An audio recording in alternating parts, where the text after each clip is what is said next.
नमस्कार मंडळी, कसे आहात सगळेजण? तर नव्या दिवसाची नवी सुरुवात आणि नव्या ब्लॉगमध्ये तुम्हा सर्वांचं खूप खूप स्वागत.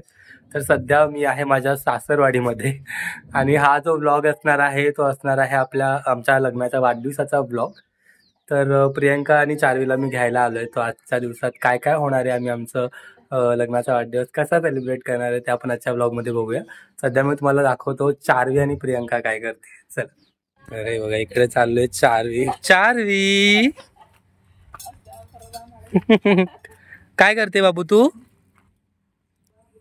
होय, ची ची, दगड खायचा नाही. आंबा कुठे? आंबा आंबा दाखव. आंबा इकडे आहे, सईचा आंबा. किशी घे आंबाची, जा. आता बघा कशी जाईल किसी घ्यायला. हा जा. अजिबात घाबरत नाही आमची चार्वी. हो बास बास बास बास बास. चल इकडे ये, चल. चला इकडे बेटा. सई चल इकडे ये. चल. इकडे चालू आहे चार्वीची मस्ती तिच्या या आंबा बरोबर. आणि इकडे आहे प्रियंका. हाय प्रियंका. प्रियंकाला चावल्या मुंग्या. कशाला जाते तिकडे? हे बघा आमची अॅनिव्हर्सरी आणि मॅडमचा अवतार बघा. किती वाजता उठलाय मॅडम आपण? लग्न 6 वाजता होतं ना आपलं 4 वर्षापूर्वी. मग त्याच टायमिंगला तयार व्हायचं. तर सध्या प्रियंकाचं चालू आहे काम. बघा काय काम करायला लागतंय मला आईच्या घरी आल्यावर पण ना. तिला मुंग्या चावल्या. लक्ष देऊ ना जरा, तिकडे नको जाऊ. तर मग मॅडम काय प्लॅन आहे आजच्या दिवसाचा? बघूया जसा दिवस जाईल तसा प्लॅन. तर सगळ्यात पहिले तर आम्हाला जायचंय मोरगावला गणपतीच्या दर्शनाला. तर तिकडे जायचंय. त्याच्यानंतर जायचंय चार्वीच्या मावशीच्या घरी. सो आजचा ब्लॉग खूप इंटरेस्टिंग होणार आहे. तर आता सगळ्यात सध्या तरी आम्ही बघा काय अवतार होते तर, आणि मी पण तर आता रेडी होतो थोडस आणि मग भेट. तर मित्रांनो आता मी रेडी झालोय आणि इकडे बघा प्रियंका पण रेडी आहे. प्रियंकाने नेसली आहे साडी. कशी काय साडी कशी काय नेसू वाटली आज? लग्नाचा दिवस आहे आपला. ऍक्च्युली मागच्या ब्लॉग मध्ये तुम्ही बघितलं असेल, तिला मी ड्रेस गिफ्ट केला होता आणि तो तिला घाल म्हटलं, पण ती बोलते संध्याकाळी घालेन. ही साडी तुम्हाला आठवते का? मी प्रियंकाला कधी गिफ्ट केलेली मला कमेंट करून सांगा. आणि चार्वीचा खाऊ काय खाते बेटा? ऐक इकडे बघ. हाय कर सई. आता चार्वीचा खाऊ खाऊन झालं की आम्ही कुठे जाणार आहोत? येस, आधी चार्वीच्या मावशीच्या घरी जायचंय. मावशी, मग चार्वीच्या मावशीला घेऊन सई आहे बघ इकडे बघ. चार्वीच्या कुठे जाणार तू? दादाच्या घरी चालली ना? कुठे चालली? दादाच्या घरी. चार्वीच्या मावशीच्या घरून दादाला घ्यायचं आणि मग कुठे जायचं? बाप्पाला.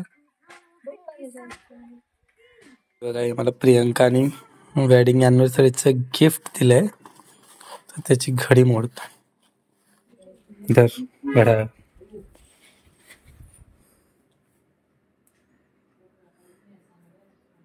तुम्हाला घड्याळ का दिलंय बरं? घड्याळ का दिलंय म्हणजे? आणि हे सांगा कितवं घड्याळ आहे? मला कितवं घड्याळ आहे? चौथं घड्याळ आहे. मला घड्याळच टिकत नाही. आणि तरी पण तू घड्याळ दिलंयस म्हणजे तुझंच आश्चर्य केलं पाहिजे. शेवटचं आहे, परत नाही गेलं. येस. चलो चला, उशीर झालाय ऑलरेडी.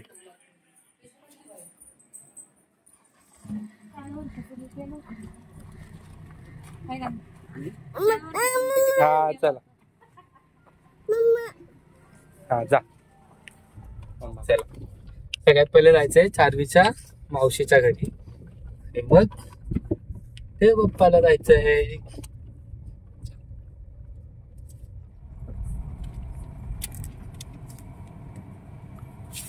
हॅलो. तर चार्वीच्या मावशीचं जे घर आहे ते माझ्या सासरवाडीपासून हार्डली 10 ते 15 मिनिटावरतीच आहे, त्याच्यामुळे मी लगेचच पोचलो. आणि गेल्या गेल्या बघा या बहीण भावांचं काय गुळपीट झालं होतं ते. ॲक्च्युली मी यायच्या आधी आठवडाभर चार्वी इथेच राहायला होती, त्याच्यामुळे त्या दोघांचं ट्युनिंग मस्त जमलं होतं. आणि मी गेलो सगळ्यात पहिले गेल्या गेल्या या गोंडुल्याला भेटायला. तर हा आहे पारस, रुद्राचा छोटासा भाऊ. जर तुम्हाला आठवत असेल तर याच्यासाठीच आपण लखनौवरून स्वेटर आणला होता. पारस हाय हाय कर हाय. तर गेल्यावरती आम्ही थोडा वेळ बसलो, त्याच्यानंतर चहा वगैरे घेतला आणि मग आम्ही सगळे मिळून निघालो मोरगावच्या गणपतीच्या दर्शनाला. जसं मी सकाळी म्हटलं तुम्हाला, तर मोरगावच्या गणपतीचं जे मंदिर आहे ते चार्वीच्या मावशीच्या घरापासून अगदीच जवळ आहे, हार्डली 7 ते 8 किलोमीटर असेल. आणि ॲक्च्युली आज रविवार होता, त्याच्यामुळे प्रचंड गर्दी होती मंदिरामध्ये. त्याच्यामुळे मग आम्ही आतमध्ये जाऊन दर्शन नाही घेतलं, आम्ही बाहेरूनच दर्शन घेतलं. पण वरच्यावर आम्ही येत असतो, म्हणजे जर मी कधी आलो आणि जर एखादा चांगला दिवस असेल तर आम्ही आवर्जून मोरगावच्या गणपतीच्या दर्शनाला येतो. तर चला तुम्हाला पण घडवतो दर्शन. चला.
तर दर्शन वगैरे केलं आणि घरी गेल्यानंतर खरा प्रसाद मला भेटला.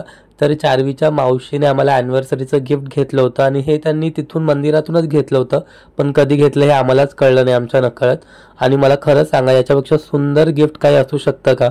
म्हणजे मला कितीतरी दिवस झालं मला स्वामींची मूर्ती घ्यायची होती माझ्या ऑफिसच्या डेस्कच्या इथे ठेवायला. तर तुम्हाला आठवत असेल तर मी प्रभावसुद्धा बनवली होती, मी एका मिनी ब्लॉगमध्ये शेअर पण केलं होतं. पण तो योग येत नव्हता. पण ते म्हणतात ना, स्वामींना कसं तुमच्याकडे यायचं आहे ते स्वतः ठरवतात, आणि अशा प्रकारे माझे स्वामी माझ्याकडे आलेत.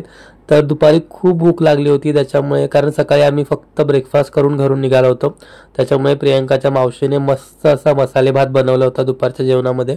आणि दुपारी आम्हाला थोडंसं लाईटच खायचं होतं, कारण खरं सेलिब्रेशन आमचं जे आहे फुल फॅमिली आम्ही संध्याकाळी डिनरसाठी जाणार होतो. त्याच्यामुळे मग दुपारी थोडंसं लाईटच खाऊया म्हटलं, म्हणून फक्त मसाले भात खाल्ला आणि संध्याकाळसाठी रेडी झालो. आता आम्ही मस्तपैकी रेडी झालोय, म्हणजे मी तरी रेडी झालोय डिनरसाठी. आजचा दिवस खूप छान गेला, सकाळी मंदिरात वगैरे जाऊन आलो, छान मस्त एन्जॉय केला. इकडे बघा, हॅलो प्रियंका मॅडम, हाय रुद्र. आणि प्रियंका बघा किती छान दिसते. सई सई हाय कर बाबू, हाय कर, हॅलो कर. मोबाईल मध्ये तू कर हॅलो. इकडे आहे आमचा पारस, हाय. आणि हा आहे प्रियंकाचा अॅनिव्हर्सरी ड्रेस. सॉरी, कसा वाटला तुला ड्रेस? सो मित्रांनो, तुम्ही कमेंट करून सांगा माझी चॉईस कशी आहे. तिला आवडला नव्हता ना, तिला तेव्हा आवडला नव्हता, आता हा काय आवडला हो. वाटत नाही चेहऱ्यावरून.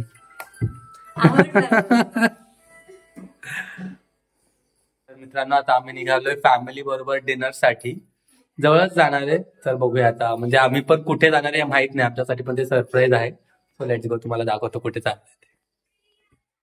तर हा जो डिनर आहे तो आम्हाला चार्वीच्या काकांकडून होता, त्याच्यामुळे नक्की संध्याकाळी कुठे जायचं हे आम्हाला सुद्धा माहीत नव्हतं. डिनरला जायचं हे आधीच ठरलं होतं, पण नक्की कुठल्या जागी जायचं हे माहीत नव्हतं. तर हे जे रेस्टॉरंट आहे ते मला प्रचंड आवडलं. हे नवीनच झालं होतं आय थिंक इकडे, आणि हे जे आहे ते मोरगाव आणि सुपाचा जो मेन रोड आहे त्या रोडवरतीच आहे. आणि खरंच खूप सुंदर जागा आहे. म्हणजे मुंबईत तर रेअरली तुम्हाला अशी जागा स्वच्छ आणि शांत बघायला मिळेल. आणि हा जो वाढदिवस होता आमचा तो खरंच खूप स्पेशल होता लग्नाचा, कारण लग्नाच्या जवळजवळ 4 वर्षानंतर हा योग आला होता. कारण लग्नानंतरचे जेवढे वाढदिवस आहेत ते आम्ही मुंबईला सेलिब्रेट केले माझ्या फॅमिलीबरोबर, म्हणजे माझ्या आईवडिलांबरोबर. पण 4 वर्षानंतर असा योग आला होता ज्यावेळेस प्रियंकाचे आईवडील आणि इकडची सगळी मंडळी आम्ही सगळेजण सेलिब्रेट करणार होतो. त्याच्यामुळे थोडासा स्पेशल होता लग्नाचा वाढदिवस. आणि चार्वीच्या मामाने म्हणजे ऋतिकने आमच्यासाठी स्पेशल केकसुद्धा ऑर्डर केला होता. त्याच्यामुळे स्पेशल थँक्यू चार्वीच्या काकांना आणि चार्वीच्या मामाला आमचा स्पेशल डे अजून स्पेशल केल्याबद्दल. तो छान केक कटिंग झाला आणि फुल फॅमिलीबरोबर मस्त असा डिनर एन्जॉय करून आज आमचा दिवस आम्ही सेलिब्रेट केला. सो आजचा हा व्लॉग तुम्हाला कसा वाटला मला कमेंट करून नक्की सांगा. आपल्या चॅनलला लाईक करा, शेअर करा, जेणेकरून नवीन नवीन व्हिडिओ तुम्हाला लवकरच बघायला भेटतील. चला आता भेटूया पुढच्या व्लॉगमध्ये. Bye bye.